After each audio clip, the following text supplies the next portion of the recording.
Hey guys, how y'all doing? We're out and about. Look at this beautiful sky. It's pretty, right? Beautiful.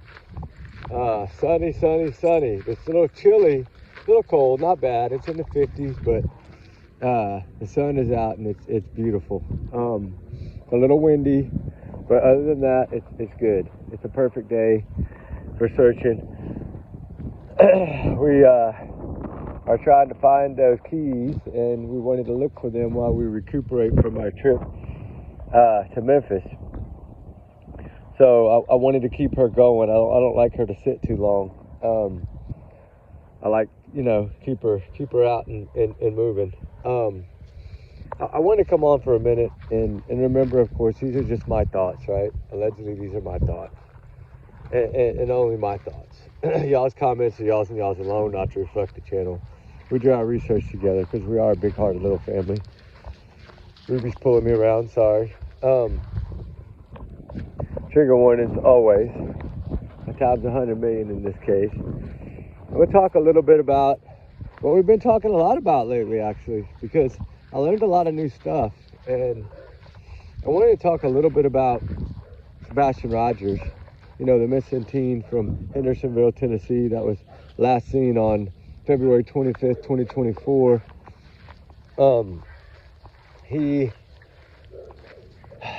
His favorite color is green. He turned 16 on December 7th, or as his mom almost slipped up in her just recent interview and said he would have. She was very close. Ooh, mosquitoes. She was very close to saying would have, but she caught herself. She's been pretty good at catching herself, but she's not the one I'm concerned about. It's all Katie's fault. I mean, Seth has told us that since day one, right? I've listened to a few things to where I want to play it. I'm going to play it tonight, but it's where Seth was on visiting with the lady, and she asked about Chris lying about the lie detector test, because, he posted it, passed with flying colors and all this stuff, and we know he hasn't taken one, right? There's no proof that he's taken one. There's no proof that Katie's taken one. Seth said that they didn't make them take one, so, he volunteered. Christopher supposedly volunteered, but he says because his whereabouts, like he said on Nancy Grace, he didn't need one. But he won't take one. He's scared. He's scared because he knows he's a compulsive liar, right? That's what compulsive liars do. Sometimes they think they can pass it, but they can't. But one thing I wanted to touch, because it never made sense to me, and tell me if it makes sense to y'all. I don't think anybody's really ever talked about it much, but, Katie said she took a lie detector test and passed. Remember, right away. Well, look when Seth took his, how long he waited, right? Going through physical therapy, all that stuff, waiting for the results. It took a few weeks to get the results back. I'm going to stop right here because of the wind real quick. Took a few weeks. So how did she get her answer so fast? And that's why I thought, she probably didn't pass. They just told her she passed. But with no proof of what happened, it's hard to, convict, right? They need some sort of proof, where we know now statements can be held against them, right, in the court of law. So, and that's why they want them to talk. And the one person I really wanted to talk about was, the stepfather, because he runs around here like he doesn't have a fear in the world. He tells us, what did he say on that one thing? Hold on, Ruby, don't pull me, please. He said, no, come over here. This way. Hold on, guys. Trying to get her to move. She's trying to chase the snake, and get over here. I don't want her to. Whew, thank God. Anyway, it looks like a grass snake, not poisonous, but I didn't want her to chase it. No, you're not going to chase it. Get over here. We're going to go to the next tree. Come on. Anyway, I hope y'all can hear me in the wind. I got sidetracked because of Ruby. I'm sorry, and that snake. But I wanted, he like I said, he's walking around here like he doesn't have a fear in the world. He's on the one channel saying how Sebastian didn't leave one trace. How did he do this, right? Oh my God. The great thing about it is he didn't leave. What is great about that? You're supposed to be missing him and wanting him home. Why are you saying it's great that he didn't leave anything behind? Not a shred of evidence. How dare you?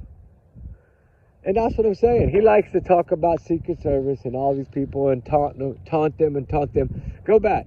What was it? The second video or third video that I made on Sebastian 4 months ago, probably at least, that said he was taunting everyone, right? I knew that's what he was doing. And he's still doing it. He's basically going, nah, boo, y'all can't get me, right? That's, to me, allegedly, in my opinion, and my thoughts, that's what he's doing. And I know a lot of y'all feel the same way. But, you know, are the handcuffs coming? I think so. I think the orange jumpsuits are being made right now, in my opinion, after this last trip here. Ruby, you got hung up. You got hung up. Hold on. You got hung up. You got hung up. Here, Ruby, say hi. Come up here. Here. Hey. You know, it bugs me at how much he tries to taunt everyone. And he's doing a good job of it. But the thing is you know, he's scared of certain questions. And we know that. And we know pretty much there's no proof out there that law enforcement has ever said he was in Memphis that whole night and day and weekend. Right? He told Nancy Grace that he came home. Yes, ma'am. And then he changed it a little bit. But, oh yeah, that was before February. I tried to change it, right? But he told the truth first. Truth comes out, and then you got to fix it and correct it, try to create the lie right around it. And in my opinion, allegedly, but you know, look at you know what has he done, right, for this case? A few yard signs from his mama's boy. Mama boy got him some signs from his mama. He didn't go put them out. He gave them away to be put out, probably, but he didn't go put them out. Or did he sell them to make a little money off of it? I don't know. But he got mad at Seth Rogers for starting to GoFundMe to search for his son. We know how important it is to have the money to search. It's very important. It's not cheap, guys. Promise you, it's not cheap. Thousands of dollars to take a trip, right? Easily. $2,700, $2,800, somewhere around in there. When you go take a trip like this and search, it's about what it costs. And I know because I put money aside every check, 25% for searching. That's what I take out of my check. 25% goes into a fund, and I use that money for searching. That's what I do. Now, if I need extra, of course, I'll do it. But I try to put 25% of every one of my paychecks for the last 9 years. I've been doing that. And it's just something that I felt I should do, right, in my heart. And that's how I'm able to do this, is because I've been saving it for so long. But Tennessee was a little further than I've gone before. And, of course, that was, it's expensive to go to Tennessee. Because when you have a dog, it's so hard to get an airline and get a ticket and all that to fly. That's why I fly. My buddy's got a smaller plane. And it's a nice plane. It holds 12 people. It's not little bitty, but it's not huge, right? But he charges me, like, to be honest with y'all, he charges me like $850 to fly me to Tennessee, to Memphis, or Nashville. And I don't have to worry about Ruby. I don't have to worry about going to the airport, checking in a bag. I don't do any of that, right? None of that. Come on, up here. So it makes it a lot easier and a lot faster. Like, I just drive to the airport, park, he lets me in, we go to the plane, get on, fly, land, get off, get an Uber, or just rent a vehicle from the airport there and go to our target areas, search them, 5, 6, 7, 8 hours, whatever it is, and then I'll call him, you back yet? Because he might have had another flight somewhere, and he tells me, yeah, then I go back, turn the rental car in, get in, fly home. And that's the nice thing about doing it that way, is that it's faster and I can cover more ground, right? Way more ground, in a way quicker time. So I get to search more doing it that way. And now if I stay overnight, like if he has something, hey, I got to go do this and that, I'm not gonna be back till late, and then I got to take my break or whatever, and then, sometimes I'll stay overnight, but Not normally, because the cost, right? You're adding another hotel, the rental car another day, all those things add up. So I try to go hit target areas. Like this last time though, it was 3 of us, right? So it was a little different, but it was cheaper because we more of us went. But I like it that way because it does save money. But you know, the good thing about it is we got some good search time in. But it was the visiting with the people in the town that really got me. The ones that point the finger, not at Katie, at Chris in the Bower Sox. That's who these people in this town are pointing their fingers at. I mean, a majority of the town evidently feels this way from what I understand. Right? When you talk to 12, 15, 20 people, and you're getting the same thing from almost every single one of them, I think 2 of them pointed their finger at Katie. But that Chris had to come help. I've always thought maybe he didn't make it home, right? Y'all know me. I've always thought that, because if you think about it, it could have worked this way, because 6:25 they were gone. If she passed him off to Chris right there by the house, right, sitting outside that neighborhood, passed him off to Chris, that would have been, what, about 6:35? And then, okay, 6:35, 3 hours later, if it takes 3 hours, what time is he there? 9:35. When did he call her? 9:43. I've always said that's a possibility. So that's what a lot of people think happened. Because a lot of people say he was in town. Now, I don't know this, but we know law enforcement hasn't come out and said he wasn't in town. So until they do, we can't go by all the hoopla, right? Because the thing is they had their story together before they even called the sheriff's office. They knew exactly what they were going to say. They knew exactly how this case was going to go. And that's why I think they pressured, like they pushed so hard to say he walked out that front door so they would treat it as a runaway. And then once law enforcement realized what the heck was going on, they were like, hold on a minute. No freaking way I'm doing this. This is, no. And I think they started seeing all the cameras everywhere all over town and couldn't find him, not even driving out in a vehicle. If you did not see this kid in a vehicle in that little bitty town, when every light that they would have gone through, every stop sign most likely, somewhere had cameras. Somewhere. Like all those Spike and Spare, all those places, Texas Road, they all have cameras. So if this kid would have been went out of that house, met someone and rode off with them, he would have been caught on camera. Right? If he left with Chris knows the back roads, right? So he knows how to get around all that. And I think he had left his truck at the camper on purpose. I think he was with someone else. I don't think he had his truck there. I think he had another car. And so that's why I think either way he did that. He left his cell phone there. They talked on a burner phone. Evidently there's some other stuff that they're looking for right now.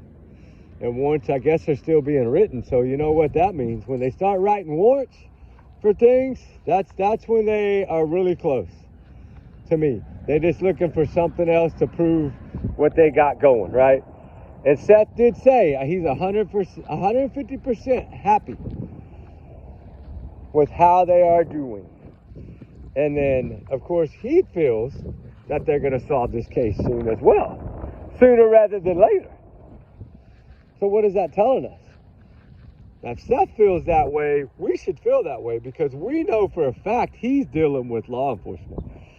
And then when he started kind of communicating with that one guy, what was it, Bobby? Yeah, I think Bobby. And then Chris got upset on that channel and said if Seth opens his mouth one more time, he'll never open it again. I hope Seth sues the heck out of him for that. You cannot threaten someone like that. That's basically saying you're going to take someone out. That's a bad threat. And then when he threatened the PI with that he was going to slap her upside her face, how in God's name? She needs to file charges. These people need to file on them. They're filing on everybody else. File on them. I hope Seth got that stuff and really looks at those things that were said about him by Chris and the threats that were made and takes it seriously at this point. Because when I heard Seth say out of his mouth, which I'll play it for you tonight, I don't have it with me right now, but when I heard him clearly say You cannot believe a word that comes out of Chris's mouth. It's all lies, everything he says. And then he was asked the question, when did you feel that something wasn't right? He said, day one. He said, Katie's story didn't add up. So we know that he got that story the first day and the camera was shoved in his face. Hey, look, he was fine. That's why she took those pictures at the roadhouse, is to use them. This was all part of their plan. I've figured their plan out here, guys. And we're going to talk about that tonight. We are. And I don't care what anybody thinks. I'm going to talk about it. And I'm going to put my full thoughts on this case out there for the first time and let everyone hear it tonight. Whether they get mad, I don't care. Somebody's got to start speaking it. Somebody's got to start speaking it. This heat's got to get hotter. And it's boiling right now. It's supposedly in Hendersonville. The pot's boiling. You know, that lid's bubbling and popping, about to pop off of there. It's so nice to hear all that, you know, and to hear that everybody that works in that town, no matter if it's a donut place, an ice cream shop, a BJ's, a restaurant, a nice fancy restaurant, whatever it is, they're so aware of this case, and they all have their opinions, and that's why I always say I love everyone's opinions.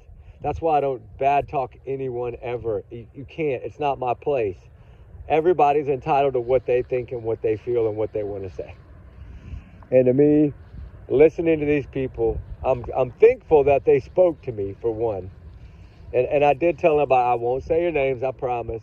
Because I did have the GoPro going a lot. And, you know, maybe when this case is all over with and done, I'll be able to share all this so y'all can get an idea.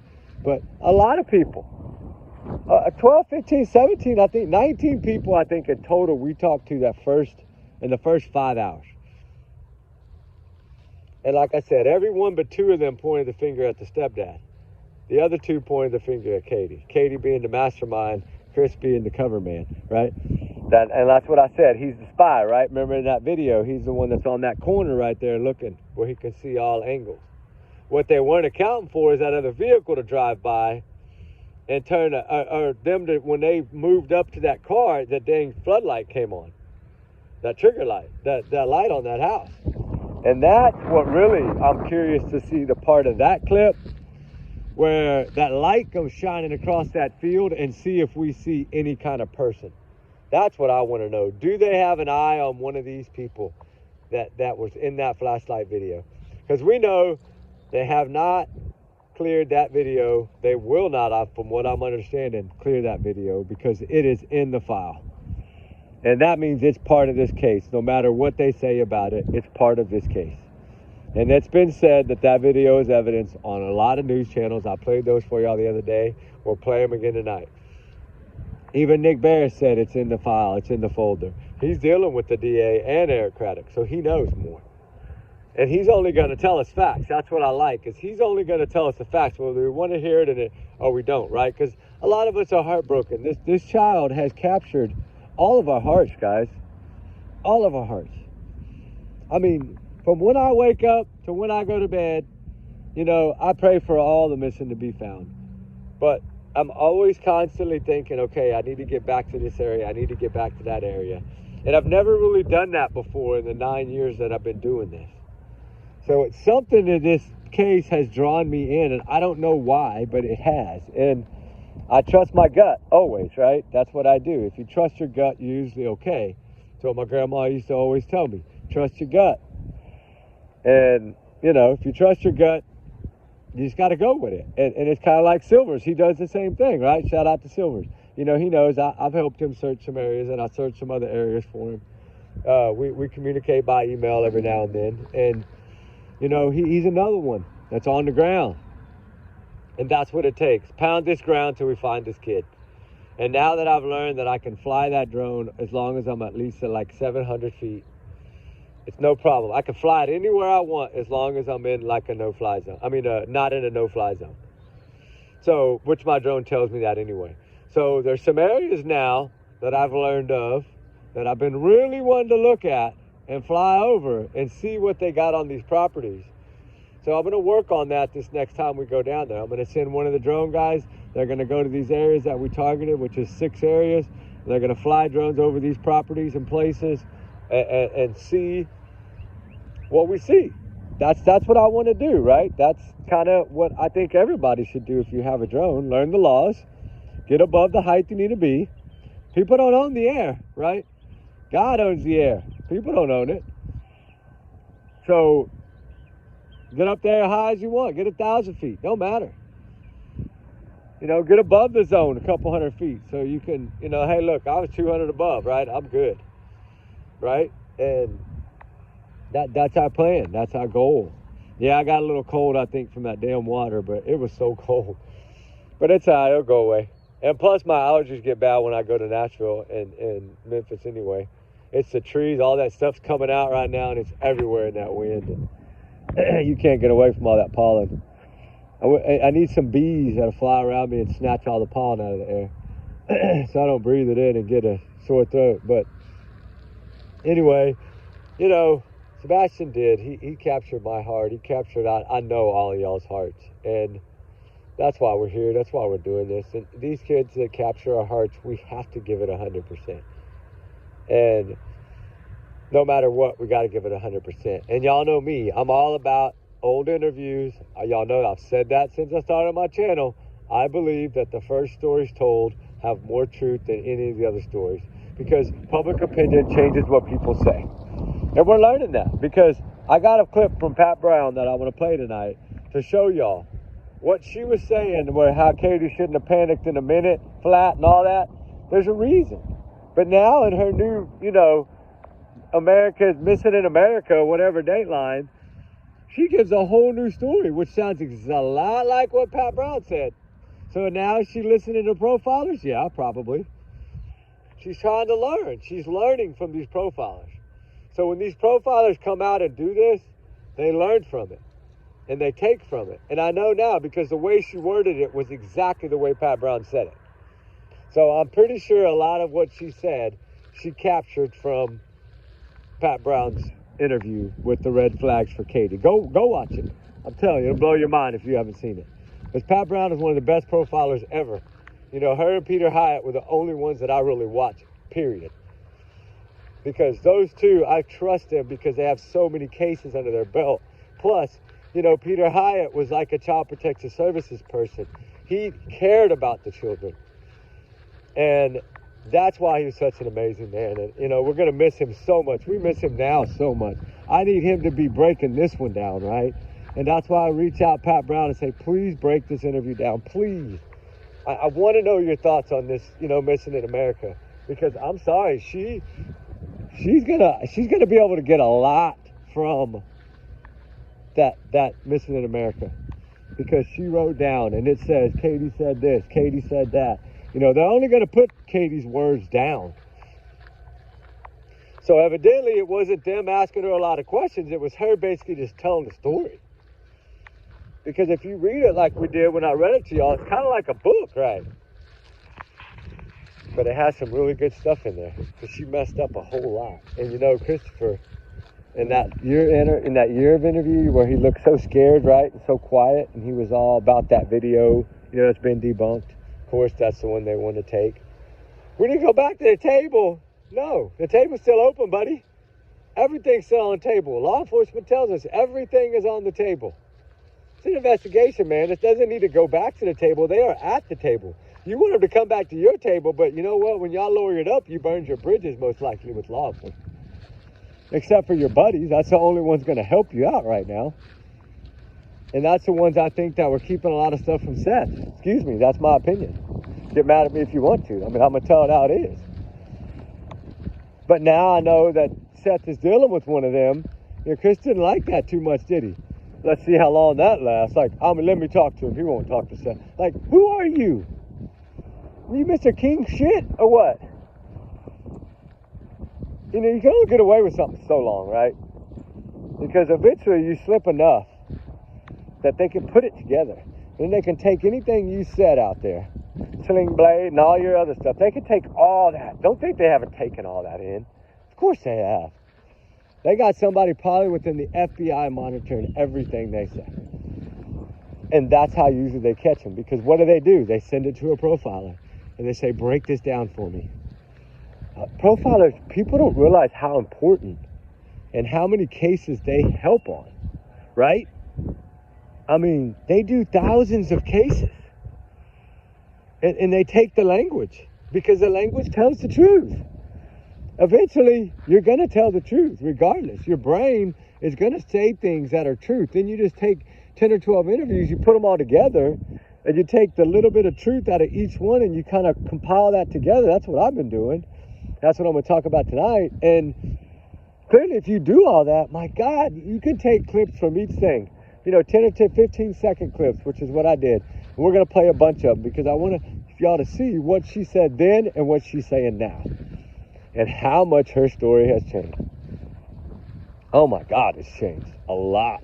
Now it's like, oh, and I wasn't really panicked. You were panicked in 1 minute flat. You said it. You were running around screaming, I can't find my son.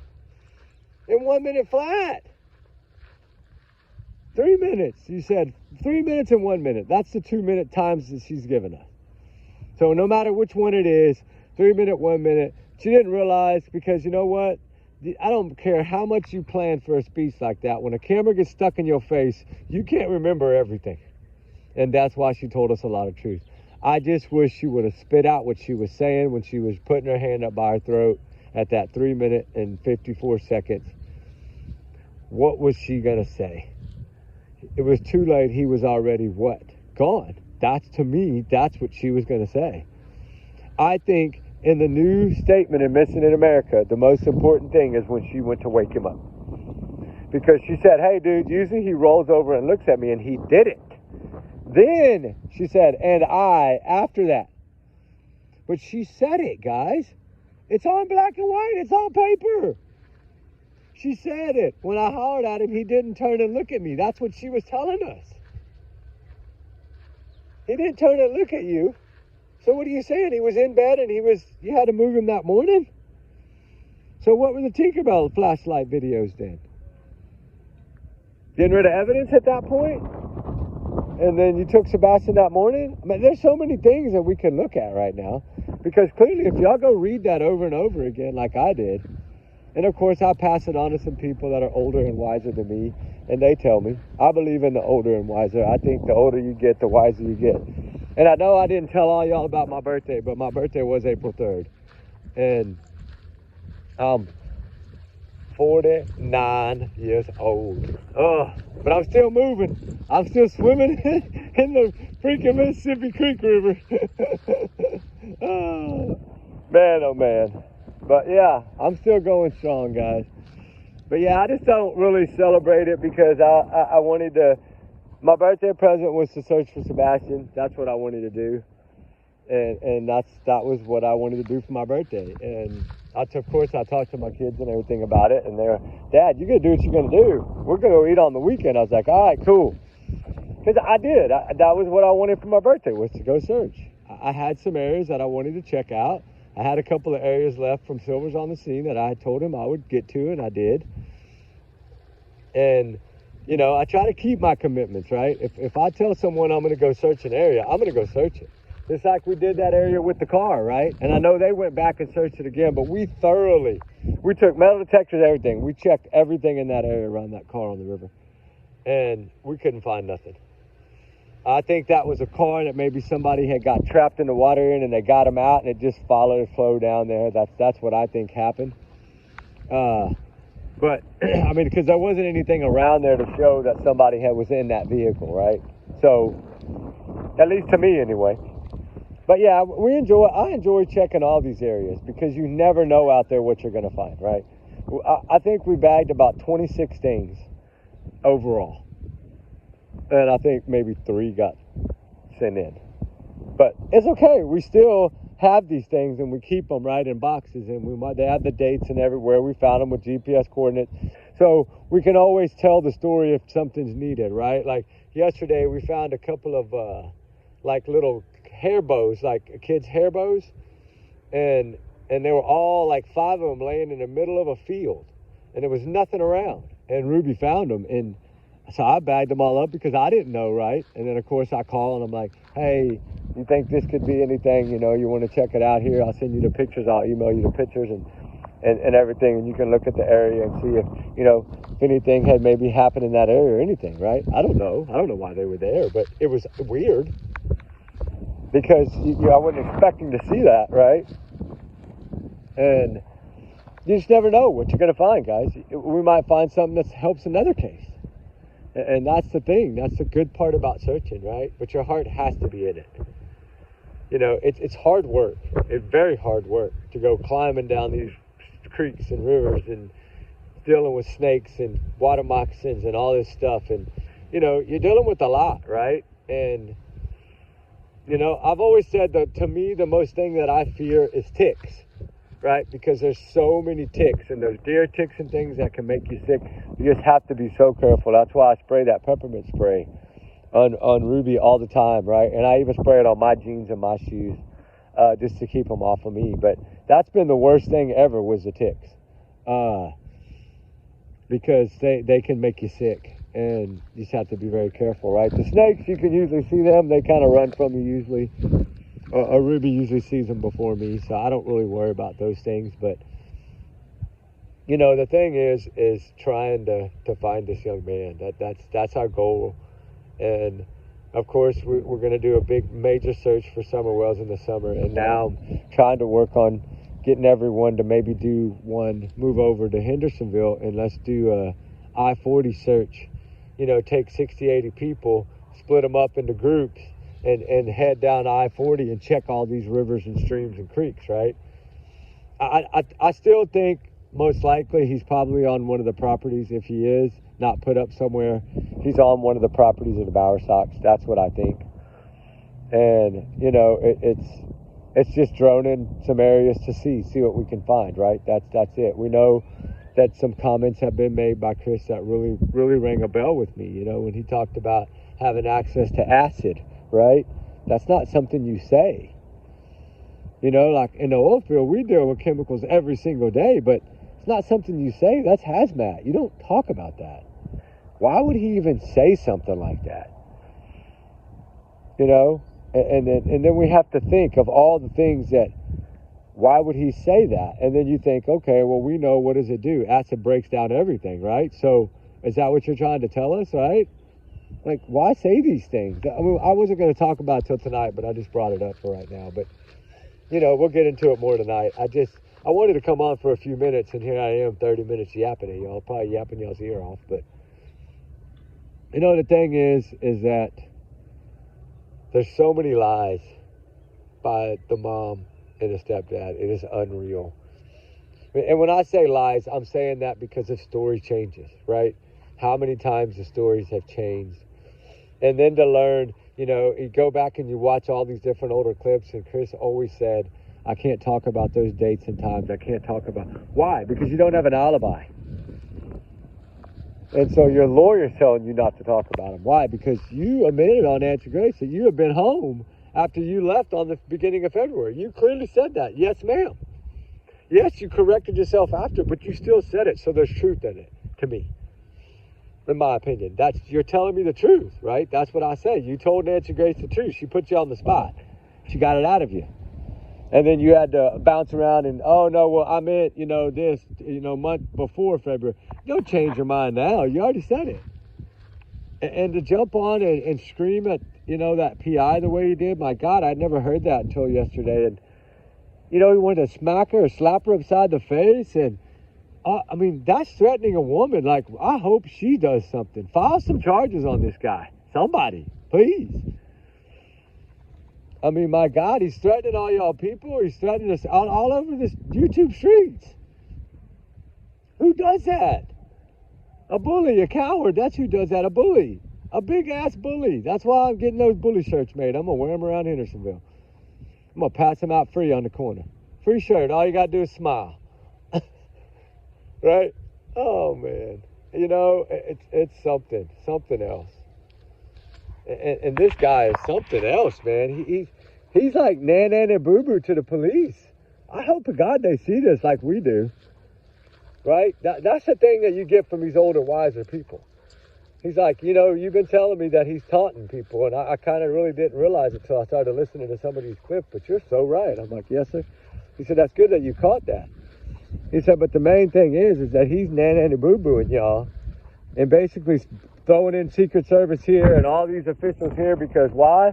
He's been trying to embarrass them by saying, hey, all these people involved and they still can't find a clue. Right? Like he's congratulating them for not finding anything. Why in God's name would you do that? Until they find your son, which if your son truly was missing, she'd have been out there looking anyway, in my opinion. I believe that she'd have been out there looking for this child with windows rolled down, screaming his name. But you know what's so funny? As the windows rolled up, she said she stopped to talk to a lady with a dog. So she rolled that window down. It was for a very quick second, I guess. I don't know. I haven't heard no lady come forward and said she talked to her walking her dog. So I haven't heard that from any neighbor. I haven't heard that from anyone. Whoo, these mosquitoes are bad. Come on, Ruby, we got to keep moving. We're going to get bit. These bloodsuckers are out, man. Whoo! That's what my grandpa used to call them, bloodsuckers. Ruby, come on, girlfriend. Let's go, the mosquitoes. All right. Anyway, I'm going to go get some off. Deep free, too. Remember, guys, if y'all going to put off on your dog, make sure it's deep free. It has to be deep free. Do not put deep off on your pets, please. It's bad for them. Just a little note. I might not be as old and wise as I want to be, but I'm getting there. But I can see the true colors in this case. And it makes me feel so bad for Seth every day. Can't imagine they ghosted him like they did. But he said, clearly, he smelled bullshit from, excuse my language, ladies, from day one. He didn't believe Katie's story from day one. He clearly said it on a panel. We'll play it tonight. He did. Shocked me, some of the things he said when he called Chris Proudfoot a liar, basically. And then Chris Proudfoot talking about him saying Seth needs to quit opening his mouth. Why? Because he felt that Katie's mom could have been involved, so he wants to bring certain things up and y'all get mad. Who cares if she brought up Katie's mom? You don't think we weren't going to dig that up anyway? I had that in day 5. I mean, that's some of the first things I do is go back to the family tree. Remember, it took me a while to put the video out, but I go back. First thing I do is follow the family tree. And then trace down everything you can get from them. Send in what you got to send in. Pay a little money to get whatever you got to get. Some records are $1 a page. Some are $10, $27. Don't matter. Get what you can get. Would I ever put that out? No. I'm not going to put that out. It's not fair. But, you know, their life is their life. I mean, but they don't paint a pretty picture when they're freaking all kind of criminals. And they're marrying their daughters. And I mean, that's some weird hillbilly shit, man. Excuse my language. I mean, who marries their daughter? I mean, really? I don't know what's wrong with them. I really don't. The Rosenbaums, man, they like to marry their own kids. Let's have kids so we can have a new wife or a husband, I guess. I don't know. That's weird to think about. That is freaking weird. But leave it to Katie's family. That's what they do. And then they take the boyfriend out, right, like a hitman. Trigger warning, times 100 million there. But they take out the boyfriend so they can marry the daughter. What kind of shit is that? Ooh, excuse my language, I'm sorry, but dang, man. Ruby, somebody put something in a bag and threw it here. I don't know what that is, and I don't want to open it. It's scary. I don't know what it is. Somebody tied some up in a little black bag and threw it up under a tree. It's like I don't know what it is. I don't even want to open it. I'm scared. But you know, it's these two. We just got to get the truth out of these two, right? Let's let them keep talking. We got a lot more truth out of her new statement. A lot more truth to a lot of her lies, right? That's basically what we got. Because she made it look like she never panicked until late into this, right? And I always wondered when she was going to do that because she must have been inside for 20 minutes before she didn't leave till 6:20 a.m., right when the bus runs, but which I thought was odd. That's why I did that bus picture that time. I thought that was really odd that she would leave right when the bus is passing. That's weird to me. Like, why would you let the bus pass? To make it look like he got on the bus? I mean, what were you trying to have your backup plan? What did you tell law enforcement? That's what I want to know. Because there's a reason she left right after the bus. Come on. And there's some truth to that drive in the morning. I'm telling y'all guys, it's gonna be a part of his case. You watch. Mark my word. It's in my opinion, that morning drive is going to be part of this case. Watch.